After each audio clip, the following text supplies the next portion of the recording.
les jeunes de l'opposition, les jeunes catholiques de l'opposition qui vont venir, et puis il y aura les jeunes catholiques de la société civile qui vont venir. Et là, on ne rend pas service au chef de l'État qui ne sait pas contrôler avec qui il travaille. Mais la question de l'Église, dont mon confrère Paul Diakès a parlé tout à l'heure, l'Église, c'est l'Église des pauvres.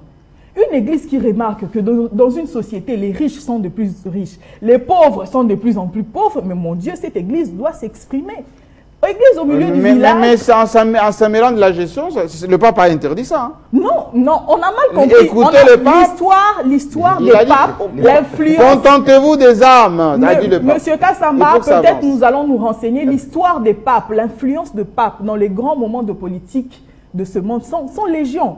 La chute du mur de Berlin, où on a vu Jean-Paul II qui a vraiment milité le nazisme avec le pape Pie XI, Pie XII, tous ces mouvements où les prêtres ont contribué. Ce n'est pas aujourd'hui. Quand hier Desmond Tutu a dit en Afrique du Sud que le gouvernement courbé, les Chines passent au gouvernement chinois, pourquoi on n'a pas marché? Pourquoi on n'a pas vu les jeunes de l'ANC? Mais ça n'a pas empêché le gouvernement sud-africain de prendre la décision légitime. Monsieur, donc je martèle pour dire que l'église, c'est l'église des nécessiteux. Dans une société où les pauvres sont de plus en plus pauvres, cette église doit s'exprimer pour dire aux politiques, eh ben, vous avez échoué à améliorer vos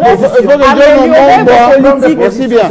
Il faut que John Omomba termine le débat parce qu'on a fait l'église. J'aimerais pour la révision constitutionnelle. L'église. Moi, je ne m'exprime pas, je suis le quatrième pouvoir. Oui, très rapidement, je voudrais souligner que le débat à ce stade, le débat sur la révision constitutionnelle, c'est un débat hautement technique. C'est un débat technique. Oui, c'est un débat de fond. C'est pas confessionnel, c'est pas. Ce n'est pas encore au niveau de la rue. Ce n'est pas encore un débat au niveau de la rue où nous avons besoin de voir un débat au niveau des grands constitutionnalistes qui peuvent parler. C'est mon point de vue. Je vais terminer. J'ai le malheur de parler en dernier. Je veux parler. Laissez-le parler. Je vais parler.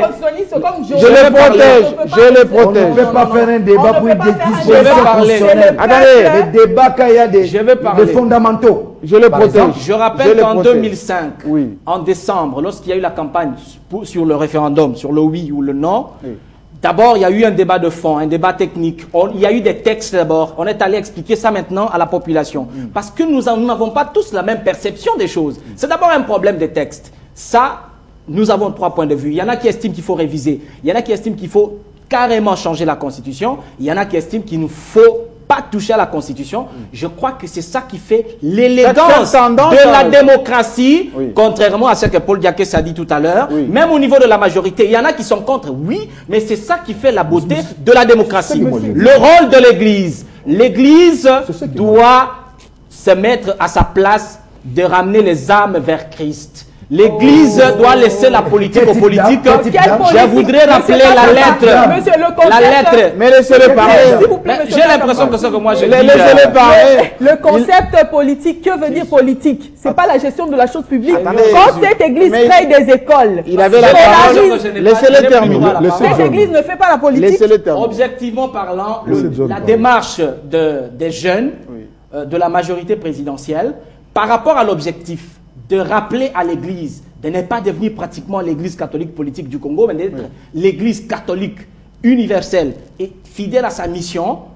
Cette démarche, par rapport à sa visée, moi je pense que la visée était fondamentale, était fondée, la démarche était fondée. Mais là où je peux mettre un bémol, c'est peut-être au niveau de la stratégie et des personnes qui ont constitué justement le noyau. Ça, c'est un problème. Et puis, la troisième, la dernière même, par rapport à nos amis qui sont allés là-bas, j'ai l'impression que sur le plan politique, la démarche n'a pas été menée correctement. Parce que là où on vous respecte, ce n'est pas tout le monde qui peut entrer. Mais je pense que s'ils avaient négocié avant, la nociature devait quand même ouvrir la porte pour 2 ou 3 personnes. Juste un petit mot. Monsieur Jean-Marie. Non, juste un petit mot. Il y a Jean Konvomba qui porte plainte contre le gouvernement parce qu'il constate qu'on a détourné l'argent destiné à l'opposition. Les 270 000 millions. 207 millions. Alors, je crois que... J'en arrive. Nous nous posons la question qui a décaissé, qui a engagé.